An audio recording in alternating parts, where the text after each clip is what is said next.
இதில் டைம் நமக்கு சேவ் ஆகும். வெறும் எல்சிஎம் மட்டும் கேட்டாலும் இதே மெத்தட் ஃபாலோ பண்ணலாம். ஹெச்சிஎஃப் கேட்டாலும் அந்த மெத்தடில் ஒரு ஸ்டெப் முன்னாடியே நிறுத்திக்கலாம். ஸோ அது எல்லாத்தையும் இப்போ நான் இந்த சம்மில் சொல்லித்தர போகிறேன் உங்களுக்கு. ஸோ இப்போ 3 நம்பர்ஸ் இருக்குது.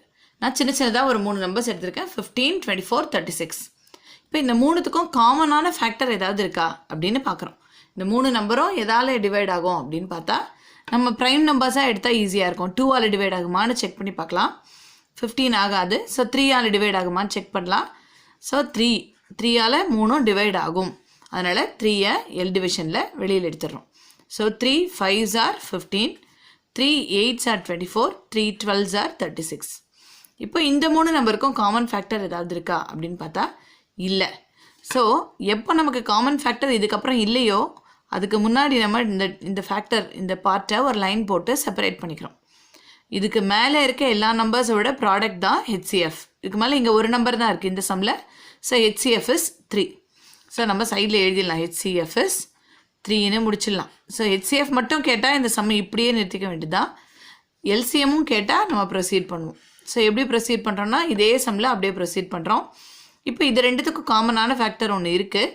ஸோ 2 இங்கே காமனாக இப்போ 5 வந்து 2ஆல் டிவைட் ஆகாது. அதனால் 5 அப்படியே எழுதிப்போம். அடுத்தது 2 4s are 8, 2 6s are 12.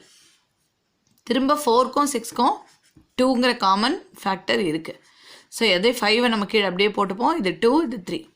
இப்போ இந்த சம்மில் பார்த்தீங்கன்னா இதுக்கப்புறம் ஃபர்தராக போட வேண்டியதில்லை. ஏன்னா 5 2 3 3 டிஃப்ரெண்ட்டான ப்ரைம் நம்பர்ஸ். ஸோ டிஃப்ரெண்ட் நம்பர்ஸாக ப்ரைம் நம்பர்ஸாக இருந்தால் இதோட சம்மை ஸ்டாப் பண்ணிக்கலாம். அதாவது எல்சிஎம் வந்து இந்த எல் டிவிஷனுக்கு வெளியில் இருக்க எல்லா நம்பர்ஸோட ப்ராடக்ட்.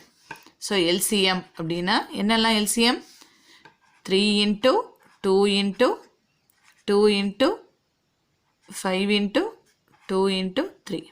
ஸோ என்னடா இது நிறைய நம்பர்ஸ் இருக்கே அப்படின்னு யோசிக்க வேணாம். நம்ம சின்னதாக ஸ்ப்ளிட் பண்ணிக்கலாம். 3 2s are 6ன்னு போட்டுக்கலாம். 5 2s are 10, மறுபடியும் ஒரு 3 2s are 6. ஸோ இப்படி ஸ்ப்ளிட் பண்ணி வச்சுட்டோன்னா மல்டிப்ளை பண்ணுறது ஈஸி. இப்போ 10 தனியாக வச்சுக்கலாம். 6 6 are 36, 36 into 10. ஸோ எவ்வளோ 360 அப்படின்னு முடிச்சிடும். இதே மாடலில் ஒரு சின்ன டிஃப்ரென்ஸ்